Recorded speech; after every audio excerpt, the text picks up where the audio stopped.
Hello दोस्तों, नमस्कार। SM के चैनल पर मैं आप सभी का बहुत बहुत स्वागत करता हूं। इस वीडियो में अपन बात करने वाले हैं ईवी सेक्टर में काम करने वाली एक कंपनी के बारे में। लेकिन उससे पहले हमेशा की तरह आप सभी के लिए डिस्क्लेमर क्लियर कट रहेगा कि मेरी तरफ से किसी भी शेयर को बाय एंड सेल करने की कोई भी रिकमेंडेशन नहीं है। यह वीडियो सिर्फ इंफॉर्मेशन एंड एजुकेशन पर्पज के लिए बना रहा हूं। अगर आप किसी शेयर को बाय एंड सेल करने की सोच रहे हो तो आप खुद से डिसीजन ले सकते हो या अपने फाइनेंशियल एडवाइजर से सलाह ले सकते हो। दोस्तों, ईवी सेक्टर एक फ्यूचर ओरिएंटेड बिजनेस है जिसको खुद भारत सरकार प्रमोट कर रही है। गवर्नमेंट बहुत सी कंपनियों को पीएलआई स्कीम से इस सेक्टर को बढ़ावा दे रही है। सबसे पहले बात करते हैं कि ईवी सेक्टर क्या होता है। ईवी सेक्टर में गाड़ियां, बस, बाइक, चार्जिंग स्टेशन सब इलेक्ट्रिक से चलते हैं। इसमें कोई भी पेट्रोल डीजल का इस्तेमाल नहीं होता है। ईवी सेक्टर में इलेक्ट्रिक वाहन बनाने वाली कंपनियां और उनके कंपोनेंट बनाने वाली कंपनियां आती हैं। बॉस, गवर्नमेंट ने 2030 के लिए टारगेट सेट किया है कि 2030 तक ईवी का मार्केट शेयर 30% तक लेके जाना है।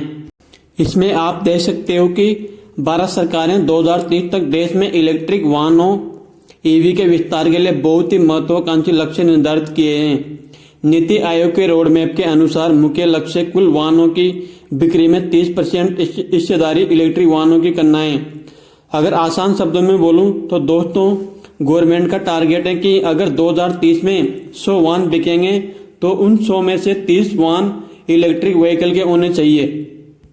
गवर्नमेंट ईवी सेक्टर को बढ़ावा देने के लिए पीएलआई स्कीम के अलावा ईवी गाड़ी खरीदने वाले कस्टमर को भी बहुत सारे प्रॉफिट देती है, जैसे कि टैक्स में छूट देती है और इसके अलावा बहुत सारे इंसेंटिव देती है ईवी सेक्टर को बढ़ाने के लिए। तो दोस्तों, आप देख सकते हो कि यह सेक्टर काफी ग्रोइंग सेक्टर लग रहा है जिसमें ग्रोथ की पॉसिबिलिटी बहुत ज्यादा है। तो अब अपन आ जाते हैं उस कंपनी के ऊपर जिस कंपनी के ऊपर अपन इस वीडियो में डिस्कशन करने वाले हैं। सबसे पहले हम कंपनी की बैलेंस शीट देख लेते हैं। बैलेंस शीट में सबसे पहले कंपनी के रिजर्व्स देखते हैं। मार्च 2020 में कंपनी के पास 700 करोड़ के रिजर्व्स थे, जो मार्च 21 में बढ़ के 708 करोड़, फिर मार्च 2022 में बढ़ के 744 करोड़, फिर मार्च 2023 में बढ़ के 807 करोड़ रुपए हो गए।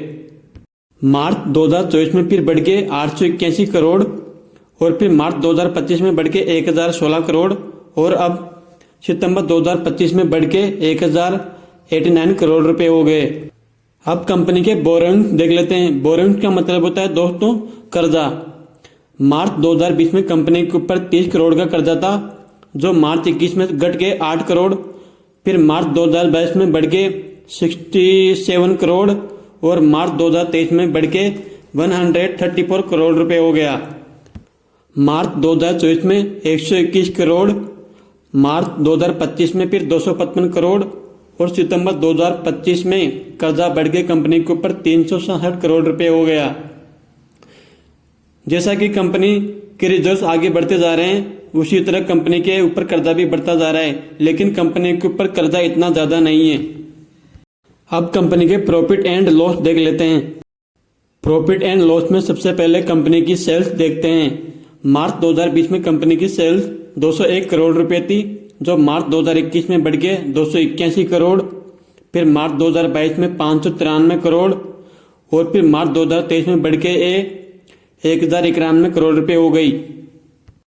मार्च 2024 में कंपनी की सेल्स 1154 करोड़ रुपए और फिर मार्च 2025 में बढ़ के 1802 करोड़ रुपए की हो गई।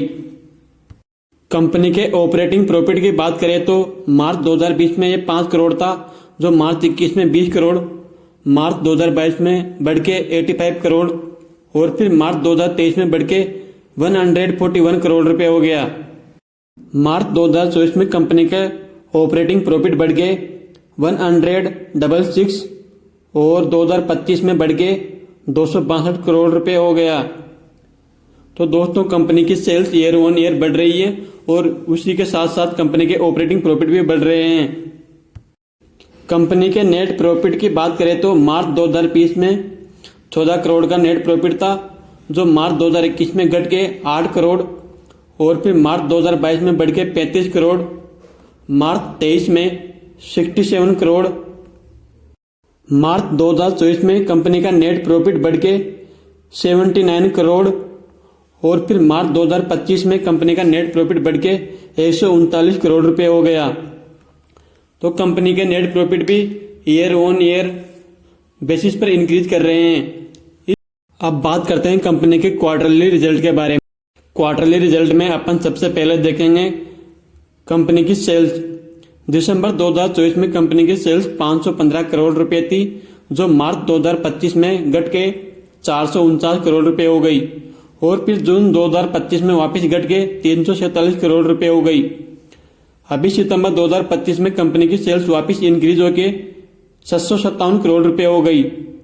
इसी तरह कंपनी के ऑपरेटिंग प्रॉफिट दिसंबर 2024 में 79 करोड़ और मार्च 2025 में घट के 54 करोड़ हो गए और जून 2025 में वापस घट के 48 करोड़ और सितंबर 2025 में कंपनी की ऑपरेटिंग प्रॉफिट बढ़ के 89 करोड़ रुपए हो गए। कंपनी के नेट प्रॉफिट की बात करें तो दिसंबर 2024 में कंपनी का नेट प्रॉफिट 46 करोड़, मार्च 2025 में घट के 21 करोड़, जून 2025 में वापस थोड़ा सा बढ़ के 26 करोड़ रुपए हो गया और सितंबर 2025 में कंपनी का नेट प्रॉफिट बढ़ के 49 करोड़ रुपए हो गया। इसी तरह आप कंपनी का ईपीएस भी दे सकते हो। ईपीएस जैसे जैसे कंपनी का नेट प्रॉफिट बढ़ता जाता है उसी के साथ कंपनी का ईपीएस भी बढ़ता जाता है। तो दोस्तों आपने एक चीज नोटिस की होगी कि कंपनी की sales year on year basis पर ग्रो कर रही है और कंपनी क्वार्टर ऑन क्वार्टर अच्छा प्रॉफिट भी कर रही है। हाँ, बीच में थोड़ी सी दिक्कत हुई थी लेकिन कंपनी ने उस चीज को सॉर्ट आउट कर लिया है। अब बात कर लेते हैं कंपनी के शेयर होल्डिंग पैटर्न के बारे में।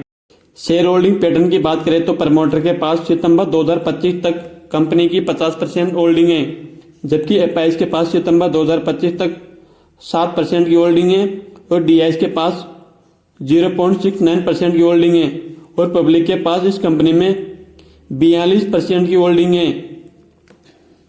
तो चलिए दोस्तों अब उस कंपनी का नाम जान लेते हैं जिसके बारे में अपन ने इस वीडियो में डिस्कशन किया है। लेकिन उससे पहले अगर आप सभी को मेरी ये वीडियो पसंद आई हो तो प्लीज वीडियो को लाइक एंड चैनल को सब्सक्राइब करना ना भूले और बेल आइकन पर ऑल सेलेक्ट करके रखें ताकि मैं जब भी नया वीडियो लेके आऊं सबसे पहले आपको नोटिफिकेशन मिले। दोस्तों उस कंपनी का नाम है ओलेक्ट्रा ग्रीन टेक, जो ईवी बस बनाने का काम करती है। कंपनी के मार्केट शेयर की बात करें तो कंपनी के पास ईवी बस में 40% से ज्यादा का मार्केट शेयर है। कंपनी की ऑर्डर बुक के बारे में बात करें तो कंपनी के पास अभी भी 10,000 से ज्यादा का बस बनाने का ऑर्डर पड़ा हुआ है।